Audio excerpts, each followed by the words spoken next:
Like to call to order a regular meeting, of the city of Ruidoso Downs Council meeting. Today is July 27, 2026. The time is 5:30 p.m.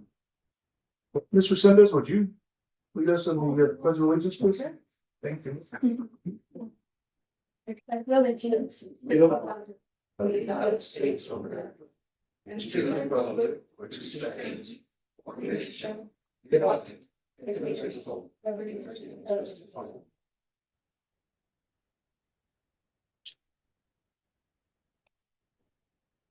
Roll call, please. Counselor Gutierrez. Here. Counselor Liso. Here. Counselor Zeder. Here. Counselor Proctor. Here. There you have a form. Thank you. I would entertain a motion for the approval of the agenda. Make that motion for the agenda. One second. Counselor Proctor. Aye. Counselor Liso. Aye. Counselor Taylor. Aye. Counselor Gutierrez. Aye. I would also entertain a motion to approve the consent agenda. Mayor, I move that we can approve the consent agenda. I second. Counselor Proctor. Aye. Counselor Gutierrez. Aye. Counselor Liso. Aye. Counselor Taylor. Aye. Okay. Next item would be public comments. Anyone in the audience wish to speak with us? Having heard none. Next will be councilors' comments. Councilors? Very good. No one else. Very Corey and I were talking. Was it Bernie? Sorry. The health clinic, stop by there. They have a manager in place. She's working on it. They're putting together furniture. Looked like it's pretty well fleshed out. They're shooting for 2 weeks to have the clinic open. And, fortunately, they have all the permitting done. And some minor plumbing issues to take care of. They should be up and running, like I said, they were expecting 2 weeks. And, I asked if, when that time comes around, that they come in. Sure. Give us a briefing. Well, thank you for doing it. Been monitoring this other signage go up, so it's great. Councilors, anybody else? Okay. Mayor's comments, I don't have a whole lot to add tonight other than we're in monsoon and thank God so far it hasn't been as bad as it's been in the past. I think we've been blessed to have it landed in places that needed it, so let's just hope that that continues and we'll get past it. Unfinished business would be the next item. A, the approval of the kennel facilities and humane care for animals with the Humane Society of Lincoln County in the amount of $35,000. And if you want, that with them, then we. Oh, yeah, I guess we're all need. You're welcome. Thank you. So I need motion to. Let's have a motion. Yeah, thank you. Yes, David. I'll second.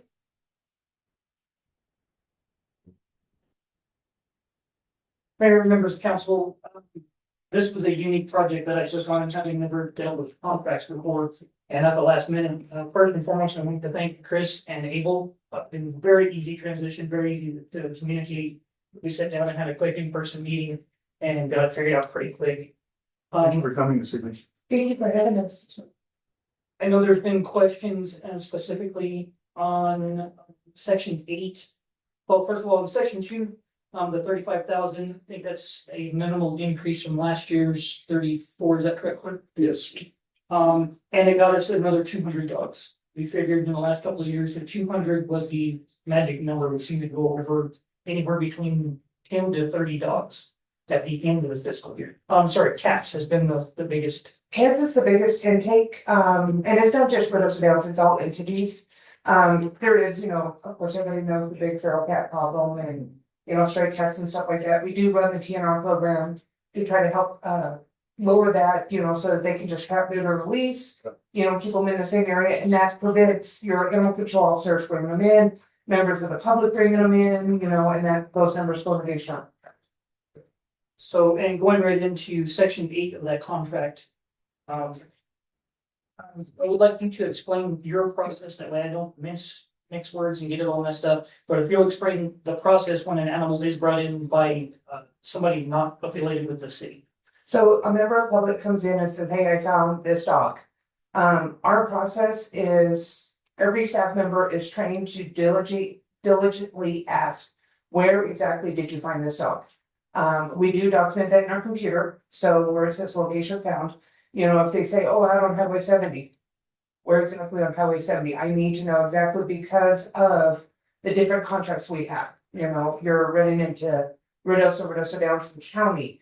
So I get specifics on where they are. It does not have to be a member of that particular community bringing an animal in. So if I'm driving through Ruidoso Downs and I find an animal because it's in Ruidoso Downs, that's where those, you know, addresses and stuff come in. So that's where that number comes into play. So we discussed, that process and that would definitely help. We're gonna be a little bit more strict with the forms that even the RCSOs are filling out to get the exact location. Even if somebody brings an animal to them, we will have an exact location. Chris and I will both have my number, so if there's any question as to where this dog came from or cat came from, we can get that narrowed down, get those numbers adjusted so they reflect properly. Just a quick question, are you guys still shipping as part of the release if somebody? So, we did do the free microchipping for Ruidoso Downs because of the new ordinance that went in where microchip was required. We did have approximately 47 animals that were chipped under that free microchip program. We still do microchip at the Humane Society, no appointment needed. Anytime we're open, you can come in, it's $35 for a microchip. And, to go along with that, once the, you know, officers, ACO or anything, if they run that chip reader or get a number, all they have to do is call me, either my personal cell phone or at work. I can run that number, see if it's in my system, so I can get them that information immediately. That way they can go directly to the owner at that point and maybe have a discussion with them prior to coming in. And previously, we had purchased a microchip reader for Ruidoso Downs. So, I mean, if they find this animal, give her the number, they can take the animal back, right, if they want. Yeah. And that's what's one less animal that goes towards those numbers. But for some reason, it hasn't been that. They're not using it the way they're supposed to. Yeah, it's not as much checking or whatnot, and it gives So me, is it that they're not using it or it's not shipped? They're not using it. They're not using Yeah, it. but pet animals come in that have So chips. we will address that. Yeah, we have the one reader right now. Do you know what the cost of buying the second reader? It's, 300. yeah, it's good if you get one that reads all chips. Yes. That's good. The one that we got you guys is over $500. Is what it is. And it's in the ACO truck. So a big bit of access. I know you guys had an older reader that wasn't. Yeah, we used to have one long time ago. Yeah. Since they've upgraded. Yes. Here. Yes, sir. I have a question. I hope for the best, I prepare for the worst. I'm driving down the road and I see a dog, say in Ruidoso area, I'll pick it up, bring it into you. It's hurt, injured or whatever. And I'll tell you, I found it there. Then I wants to stop someone from saying in Ruidoso they found it, but then giving, oh, I found it down there around Denny's. It can be difficult at times. I'm pretty diligent as far as, okay, exactly where, you know, and kind of talking and, you know, so it was on this side of the road or it was right over here. You know, I try to get as specific as I can and get as much information from them as I can. How long did you hold the dog? How, you know, when did you find it? You know, all the scenarios that I can go through. A lot of times, people are real good about posting on Facebook, hey, I just found this dog. I can reference those posts as well too, to see where exactly they found it. Yeah. And if we feel like there's something fishy going on, we always call animal control in. That way it can go through them. Usually when there's somebody with authority, then they're like, oh, wow, you know. But usually if there's something that we're not just, something's not right, we will call animal control. Whether it be Ruidoso or Ruidoso Downs, we even call sheriff's department because they're the ones that are in charge of the county. Sure. We've done that a couple of times, but not that. Usually people are pretty good at telling us exactly where the animal from. Plus they're trying to get rid of their dog without having to pay. And that's the other situation. You can, you know, invite asking as many questions as possible and try to read body language and how they're responding and stuff like that, you know, and I have asked point blank, is this your animal? You can tell whenever the dog belongs to the person. The animal will tell you if they, like, Exactly, yes. No, Joey. So if someone brings a dog into you, I bring my dog into you, I don't want it more. How much am I charged when I bring it to? There are a couple of different situations. If it's a friendly dog, I do charge $85 for owner surrender, provided I have a kennel space. If it's something that can be aggressive or, you know, that just is not gonna be adoptable or easily handleable, then it is $250.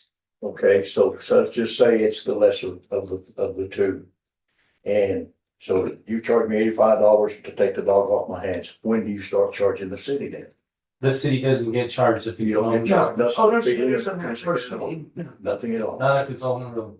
Yeah, that's why there's a charge, so the owner relinquish space 85, but it does not go against your contract numbers. Okay, thank you. any other questions or discussion? One question. Yes, ma'am. On average, how many animals do you get from the community versus an officer that brings in? So last year, if we do from July 1st to June 30th, you guys had 212 animals. And of those 212, we're seeing more of the community bringing in. There was 100, I believe, the exact number, I think it was 130 people came from the community. And a lot of those were cats. Okay. A lot. Can we get half price on cats? I don't know, those are harder to You need gloves and special equipment for that, man. Yeah. But that's why we are pressing hard on people, you know, using the trap neuter release program. Last year we did 255 cats through that program alone. With our other programs, we did 120 animals through our SPOT program, which is for low income. We just opened up a new program, which is the population control that falls right in between those who don't qualify for SPOT, but it's still too expensive. Sure. So we're trying our hardest, and that's why we're really pushing on the entities to mandate spaying and neutering. We've seen a tremendous decrease in Ruidoso because, I mean, their numbers went down. They were bringing in an average of 480 animals, and it's gone down to 350 because of that manual that they did and the membership. Yeah, so we are pressing on all the entities, please. It'll help you. It's a win-win for both. And, you know, Mescalero, they've opened up their clinics, they do free clinics. They're actually getting ready to do one this weekend, starting Thursday. And it's completely full, it's a waitlist program at this time, but it's a perfect resource to use. No limit on animals, they do vaccines, flea control, spay and neuter, you know, they're even doing a little bit younger. I believe they're doing some feral cats as well. So there's resources out there to use to get these done. It's just a matter of pushing and making sure that people are following through with that. Even people actually do it as all. Yeah, Well, you don't spay and neuter there, do you? no, we do one clinic a year, a free spay and neuter clinic a year. So they would have to come in person and sign up. We do have limited space there. I believe it's about $50 and 25 cats that we typically do every year. That's free. And that's you have to come in and sign up for that and show up for the day of surgery as well. And you got to come in to Yes. volunteer their time, Yes, sir. or they're paid by the county, No, they come. volunteer They their come time. in. Okay, thank you, I rest my. Well, I've been to council for over 4 years, and I know every year we're trying to push our CSOs to try to identify where this animal goes and go write a ticket for the person whose dog is running loose rather than turn it in, which means there should be more citizens turning in pets than our people. Is that still the policies, DC? So yes, I've pushed to both of them now that they're both back. That if it becomes a nuisance, yes, let's try to get it knocked out quickly. The first offense, you use their best judgment. If it's the first time they dealt with it, return the animal, get some education. But if it becomes a repeat issue, then we need to address it either in court or some other avenue. Absolutely. And all of the dogs are supposed to have tags too, right? Not just a chip, but tags also. That's correct. Does that help identify them? As long as it's kept up, if the dog moves, if the people fail to put their name on it, the phone number, it's. It can do something else to hang around the neck. It's really on the owner to do what they can. Good point. And that's where the chip is better, because they can't lose it, they can't change it to another animal, they can't, it's there. And that's so we're hitting hard with microchipping, making it mandatory microchipping. And it would help, you know, with tracking with your CSOs as well, you know, just, you know, knowing where the animal goes and stuff, you know, a lot of times. In my experience, you know, animal control would bring us an animal from this particular home. And, you know, I would contact that owner, hey, your animal's here. Well, rather than dealing with it, they just don't show up. With having that microchip and having that information, I can tell the ACOs, this animal belongs at this house, that gives them that opportunity. Like he said, education, go out, talk to them, maybe it's a fence issue, maybe it's a, you know, whatever the situation may be. And talk to them directly and try to eliminate that problem at that moment. Instead of waiting for them to come in, because there has been a good chance, good part of the time, they don't come back at all. And then they just go out and get another animal. What is it, what do you charge the public to get their animal back? It depends on if they're spayed or not. If they're not spayed, it starts at $75. If they are that was backwards. If they are fixed, it starts at $75 for the first offense. If they are not fixed, first offense is $125, and it goes up $25 each offense. And usually we do like a get out of jail free card with the microchip, it's a first time offense, okay, you know what? You got a microchip now, but if it continues, that's whenever we start communicating. Sounds like you're really working with the public. I appreciate what you're doing. Thank you. Thank you. Any further discussion? No. So do I need a motion? Please call. Counselor Taylor? Aye. Counselor Exor? Aye. Counselor Titalis? Aye. Counselor Proctor? Thanks, folks. Thank you. Appreciate it. Thank you. Okay. Thank you. Appreciate it. Moving on to new business, each item listed will be for discussion and possible action. A would be approval of purchase fleet cards from Forte. Mayor, I'll make a motion to approve the purchase of fleet fuel cards from Forte. I'll second that. Ladies and gentlemen, I did some research with the WEX cards. We are not receiving any kind of benefits from them. Corpay will give us 8 cents off on gas and diesel at the pump. There's no contract, there's no charges for the cards, anything. And they actually can be used at more places in the state of New Mexico than the WEX cards could. It's basically the same thing as the WEX card, they're just willing to offer us a percentage on, you know, cents off gallons at the pump. It also makes the other side, and this should make the directors happy. They have a program and they can load it down on their city phone. And all they have to do is take a picture of the receipt and it automatically goes to myself and Angela. Sam filled up this gas, here's his receipt, and he's done. He doesn't have to worry about everything else. Everything shows up real time. So they don't have to track their mileage? But you put your mileage when you punch in for the card, Oh, and so it's all comes up there. I noticed that you have participating network. That there's 5 here. And so are they limited to these? What if there's an emergency and they can't get to one of these stations? It covers. Okay, so it covers every all subs in the state of New Mexico. Covers the Diamond Shamrock, Shell, Conoco, basically any big fuel company. What it won't cover is like mom and pops, but if they do get stuck, like at a mom and pops, we don't get the 8 cents off at the pump, But they can still buy gas. but they can still get the gas there. So it should be. Yep. Yes, sir. Just, they're still gonna issue a card to a particular vehicle. Yes. Like you still do it. They Yes, still sir. do that. If this gets approved, I will get a list of every vehicle from every department that needs one.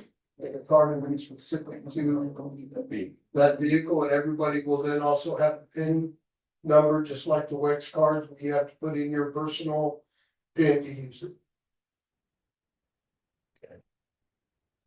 So You can't take one car, put it in another vehicle, and you're gaining stealing. No, sir. Okay. But you gotta put that big still number in the last four, something like that, that's what you're talking about. Yes, sir. Thank you, I rest my. Any questions? Question. Yes, ma'am.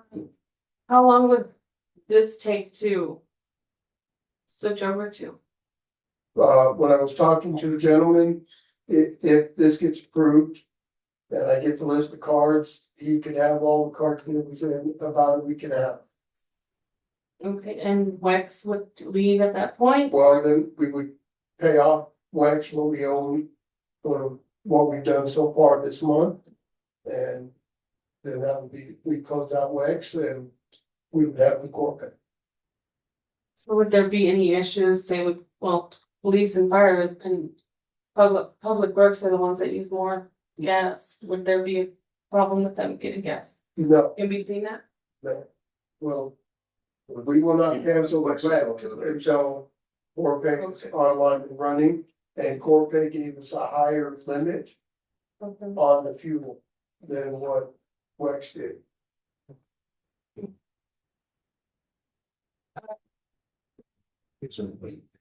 What stations do you guys prefer? Right now, it's a unwritten rule that are to use gas stations in the city because the returns we get on fuel consumption. Fuel tax, so it's something that. Okay, Joe, same, Same thing. thank you. Any other questions, concerns? You had your chance, I looked away. I was thinking it was that going to matter. As long as we use in-network gas stations. As long as you use the Shell, Conoco, Diamond Shamrock, all subs, there's I'm just naming the first few that we have around here, but there was a list of like 20 stations, Chisholm is one of them. Every station that takes fuel man, Yeah, which is like Waze now, Yeah. it's all your papers. I was looking at that to make sure, we're running the same business. yeah, Fuel man, anywhere it takes a little black and red fuel man. Somewhere? All right. Counselor Proctor, Aye. Counselor Keytetis, Aye. Counselor Lacewell, Aye. Counselor Taylor. Aye. Item B, approval of resolution number 2026-17, a resolution of the city council of Ruidoso Downs, New Mexico, authorizing submission of the New Mexico Community Development Block Grant Program application to the Department of Finance and Administration Infrastructure Planning and Development Division. Authorizing the mayor to act as the chief executive officer and the authorized representatives in all matters pertaining to the city of Ruidoso Downs participation in the Community Development Block Grant Program. Mayor, I'll make a motion on that as stated. Good choice, I'll second. Mayor, members of council, this is for the CDBG grant application for Colorado Lane. We're gonna submit two CDBG applications this year. One is Colorado and one is a disaster one. This is for the resolution to accept, and we're applying for it, and the mayor can sign the documents. Any questions? Are you gonna make it wider? It'll be 24 foot wide, which is standard. It's including road drainage, new water lines. We went after this a couple years back and got awarded it and got it pulled because of audits. So now it's a different funding source. It's not enough money to do both Colorado and Utah. We're gonna try to get Colorado done. I'm applying for a design one for Utah and that's working through a different. I would like to applaud Mr. Jarvis, his creative thinking and looking outside of the square sometimes to try to find solutions. So gotta be that way sometimes.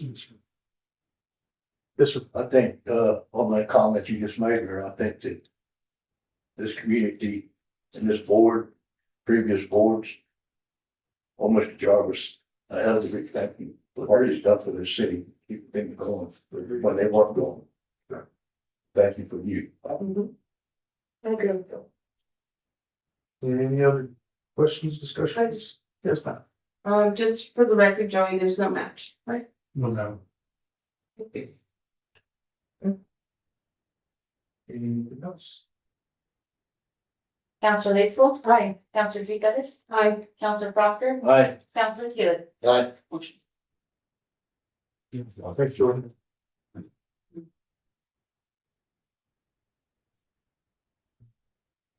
Next item would be approval of the recommendation to hire Maria Martinez for the position of administrative assistant GIS technician. Mr. Sindex, how are we? Good, how are you guys? Good.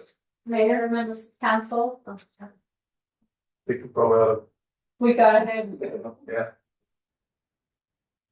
So say, ready, does anybody want to do Make a that? motion through the recommendation to hire Maria Martinez for the position of administrative assistant / EIS technician. So have a second.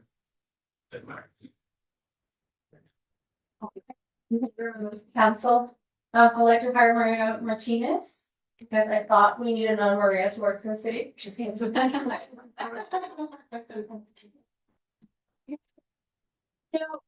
I had several applications, but from all of them, I thought she fit the job best. She is bilingual and that's half of the people I get to apply here for programs that are bilingual. So I thought it would be, good for the city, and she was the only bilingual applicant that I had. Did she be required to take GIS training? Yes, and I already talked to the people that offer the class, and they offer a scholarship. And did this candidate, act like she would be interested in doing that? Yes, she did. She did say that she already had some knowledge from her brother. That he does this for in Utah. Oh, wow.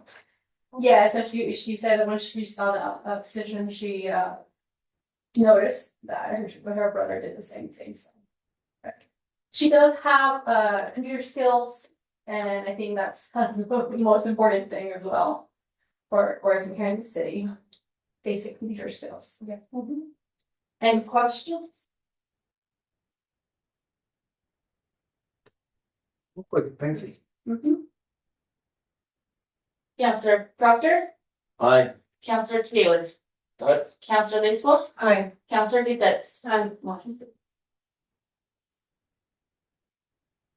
Congratulations.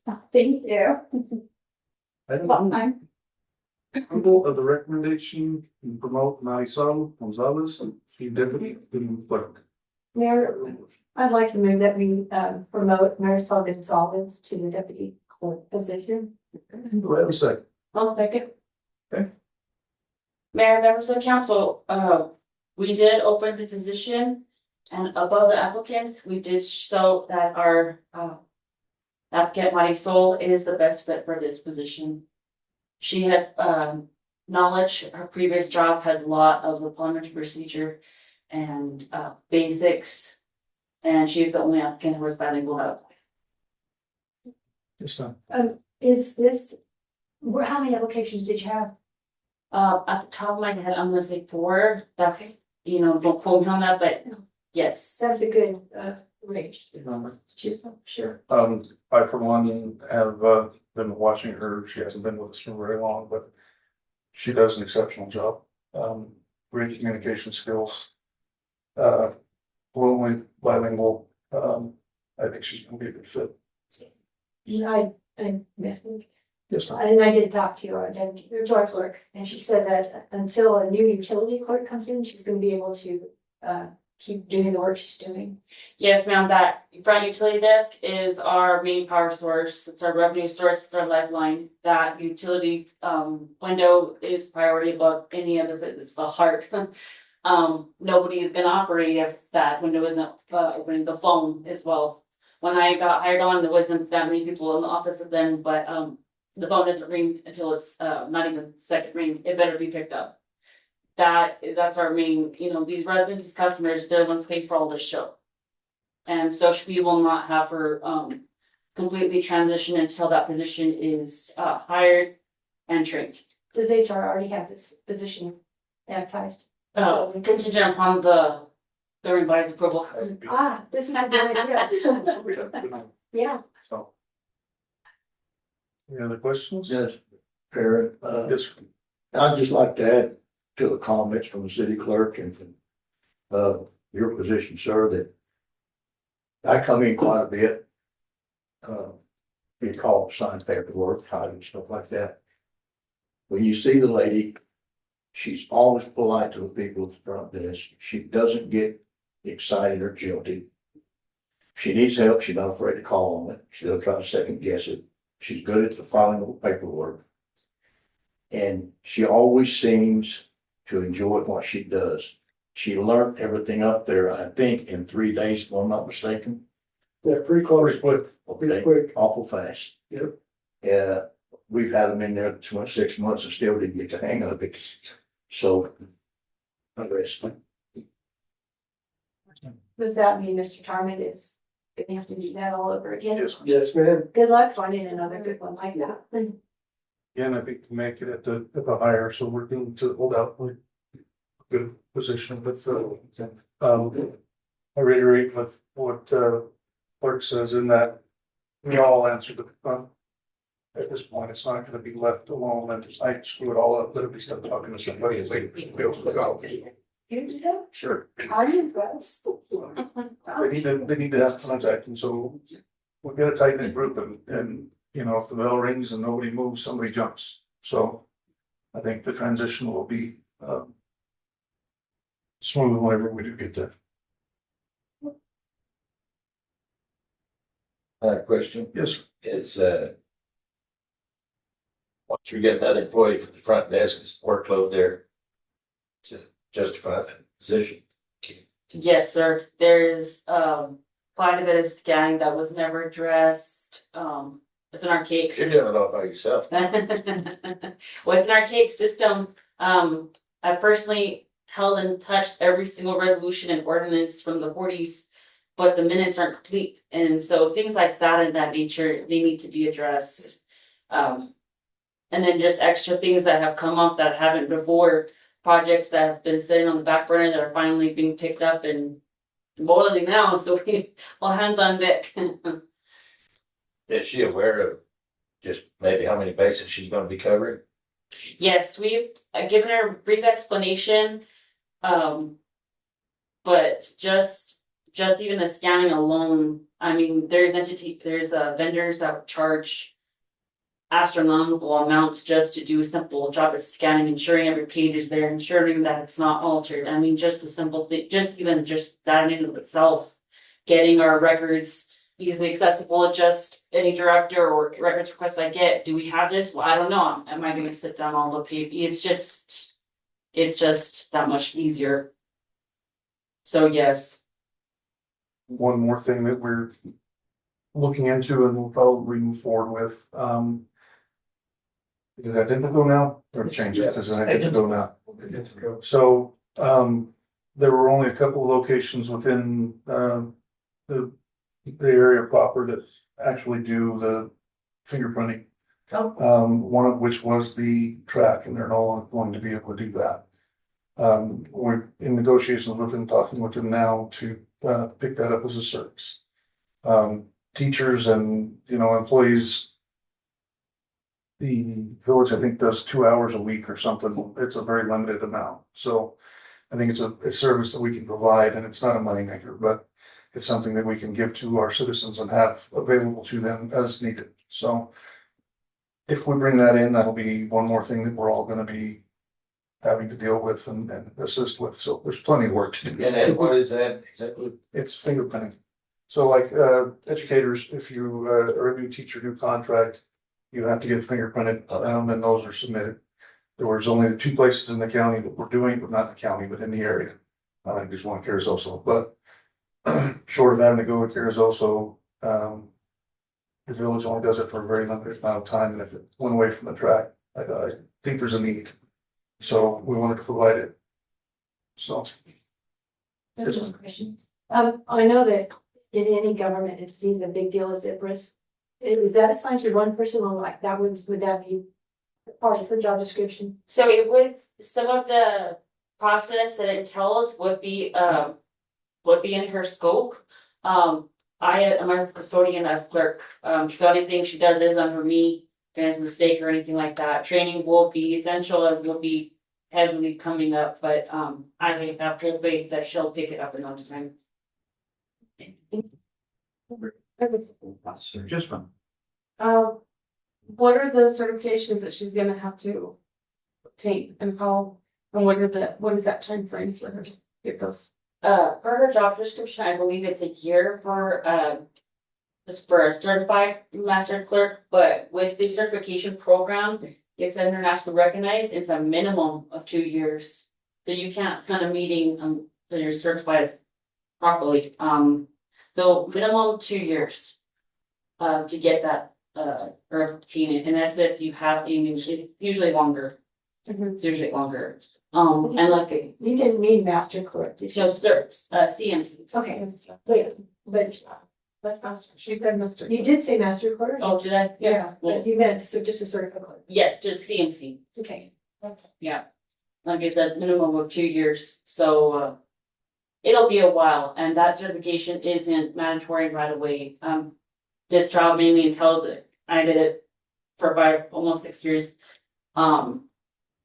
You're making sure everything, the legwork, the research is a big part of it. I mean, you can get a check off something off your list, but you can at least ensure that it's done right. So just a lot of research Is that project that needs to The be, only certification that she has to get? yes, Okay. And what would be her schedule? 8 to 5. 8 to 5. Any other questions?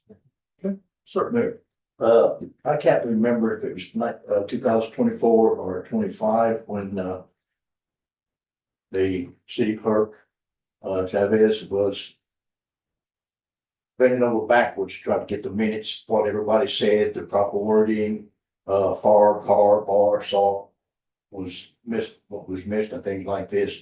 So the council came in and said, we'll do the minimum of state requirements. And that's it, put it down in the comments. Council does make comments. If you want to know everything about it, then you go back into the law. That's, I think it's digital, on the recordings, YouTube, website. Sure. And you can see and hear everything that's said in the council. So if you really want to know what's going on in your government, that's what you're going to go to. Not to.